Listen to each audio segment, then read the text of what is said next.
Salut à tous, c'est leur clap. Ah, les complots, ces machinations secrètes, ces plans diaboliques ourdis dans l'ombre.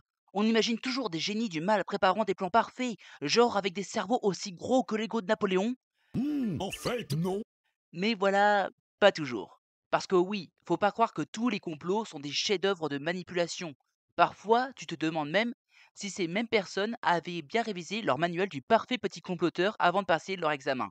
Et c'est là que ça va devenir drôle. Aujourd'hui, je vais vous présenter les 4 complots historiques qui ont complètement foiré. Sérieux, c'était du grand art, mais pas pour les raisons que vous croyez.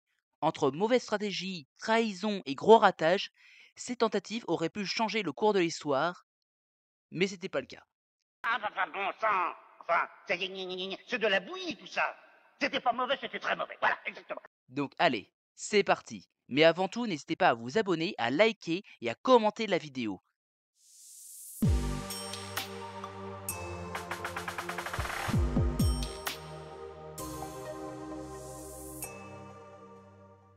On commence ce top en 1478, à Florence.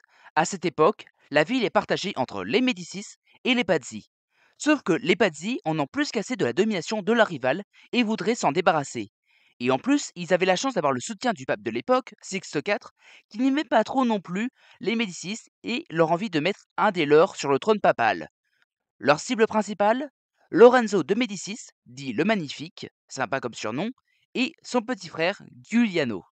Leur plan est simple, les assassiner à un moment où personne ne s'y attend, à savoir en pleine messe dominicale. Quoi? Bah, mon cochon manquait pas de cran. C'est ainsi que le 26 avril 1478, l'attaque a lieu. Au début, tout se passe très bien. Enfin, si on peut dire ça pour un assassinat. Giuliano est tué par plusieurs dizaines de coups de couteau, une spécialité italienne. C'est pas son jour, dites donc.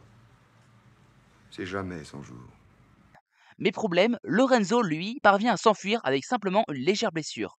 Ce qui devait être un coup de maître se transforme en véritable fiasco, parce que les Florentins dans tout ça, qui sont très fidèles aux Médicis, se retournent alors contre les Pazzi et les pendent haut et court, un complot qui n'a fait que renforcer l'emprise des Médicis sur Florence et sur l'Europe, pour le meilleur et pour le pire.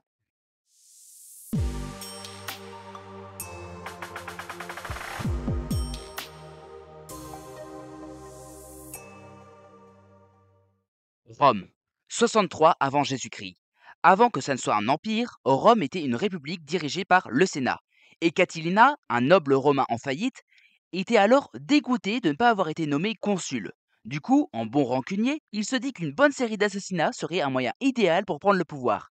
Alors, il s'entoure de plein d'autres personnes très ambitieuses et très bien intentionnées comme vous imaginez, et prévoit de faire une petite descente au Sénat prochainement. Mais voilà, ils sont pas du genre discret, et Cicéron, qui est alors consul, découvre le complot avant qu'il ne prenne forme et expose Catilina devant tout le Sénat dans une série de discours aujourd'hui célèbres sous le nom de catilinaire, où il balance des répliques du genre Quosque tandem abuture Catilina, patienta nostra, ce qu'on pourrait traduire par Oh Catilina, tu vas arrêter de nous prendre pour des cons. Pris de court, Catilina nie, mais doit fuir pour Rome. Ses complices sont rapidement capturés et exécutés. Quant à lui, il tente de lever une armée, mais il sera vaincu et tué peu après.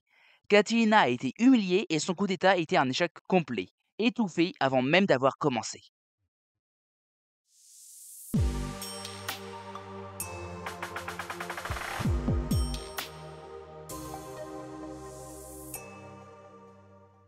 Si je vous montre ce masque, vous pensez à quoi? Les Anonymous? V pour Vendetta? Johnny Depp? Vous auriez raison. Enfin, pour tout sauf pour le dernier. Quoique, c'est pas grave. Mais en réalité, il s'agit d'un masque représentant Guy Fawkes. Et si je vous en parle, c'est qu'il mérite bel et bien sa place dans ce classement. En 1605, l'Angleterre vient de sortir du long règne d'Élisabeth Ier d'Angleterre et a connu de nombreuses réformes protestantes. Sauf que, comme elle n'a pas d'enfant, c'est Jacques Ier, fils de Marie Stuart et neveu de l'ancienne reine, qui prend le trône. Et alors que beaucoup de chrétiens du royaume espéraient que ce dernier allait remettre en place le catholicisme, ce dernier n'en fit rien. Autant vous dire que pour Guy Fawkes, un chrétien dévoué, c'était la douche froide. Du coup, il décide de faire exploser le Parlement pour tuer à la fois le roi et ses sujets en entreposant une énorme quantité de poudre sous le bâtiment quand celui-ci sera plein. Ensuite, il fallait kidnapper la jeune princesse de 9 ans, Élisabeth, fille de Jacques Ier, afin de l'installer sur le trône anglais. Les conspirateurs pensaient en effet qu'une petite fille serait beaucoup plus simple à manipuler que ses deux frères. Sauf que problème, quand tu fais un travail de groupe, il faut essayer de composer une bonne équipe pour avoir un beau résultat à la fin. Et un des conspirateurs, qui voulait éviter qu'un de ses potes parlementaires se fasse tuer dans l'explosion, lui envoie une lettre anonyme pour le prévenir, en mode: hé mec, va pas à la réunion, on va tout faire péter. Moi, j'irai pas par là à ta place. Pourquoi?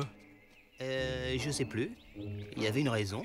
Évidemment, cette lettre est transmise aux autorités et les conspirateurs sont arrêtés alors qu'ils transportaient la demi-tonne d'explosifs. Autant dire qu'ils ne pouvaient pas trop sortir l'argument: vous avez aucune preuve, au tribunal.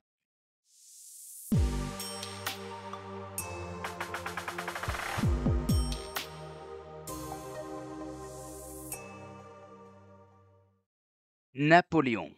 Vous aimez bien que je parle de Napoléon sur cette chaîne? Eh bien, je vais vous faire plaisir parce qu'on va terminer avec lui en 1800, le soir de Noël. Sauf que là, c'est pas le Père Noël qui va offrir un beau pack cadeau au futur empereur des Français. À cette époque, Napoléon, il a quasiment les pleins pouvoirs en France en tant que premier consul. Autant vous dire que celui qui se présente alors comme le champion de la Révolution ne fait pas forcément l'unanimité, notamment chez ceux qui aimeraient bien voir la famille royale revenir au pouvoir. C'est pourquoi un groupe de royalistes tente de l'assassiner. Et le 24 décembre 1800, c'est l'occasion qui se présente. Napoléon, fatigué mais persuasif, accepte à contre-cœur d'aller à l'opéra avec son épouse Joséphine pour aller voir Haydn. Les deux principaux conspirateurs, un certain Carbon et Limoléan, chargent un tonneau de poudre dans une charrette et se dirigent alors vers la rue Saint-Nicaise, rue que Napoléon va emprunter pour se rendre à l'opéra. Le carrosse de Bonaparte, conduit par un cocher légèrement ivre, avance lentement, très lentement, et laisse à Limoléan le temps de paniquer et de se dire: est-ce que c'est vraiment une bonne idée de faire ça? Excusez-moi, je vais prendre un peu l'air. Sauf que il panique tellement longtemps qu'il oublie de donner le signal à son partenaire comme quoi Napoléon est bien passé, et donc pour allumer la mèche de la bombe. Ce dernier improvise et l'allume un chouïa trop tard. Résultat, une explosion dévastatrice secoue tout le quartier, faisant 22 morts, 56 blessés et 46 maisons détruites. Bonaparte, quant à lui, s'en sort indemne, mais avec une soirée de Noël qu'il n'était pas prêt d'oublier. Ah, loupé. Pas passé loin. Voilà, c'était mon top 4 des plus grands complots ratés. Bien sûr, il en existe encore plein d'autres qui auraient pu changer la face de l'histoire. Mais ça, je le réserve pour de prochains épisodes.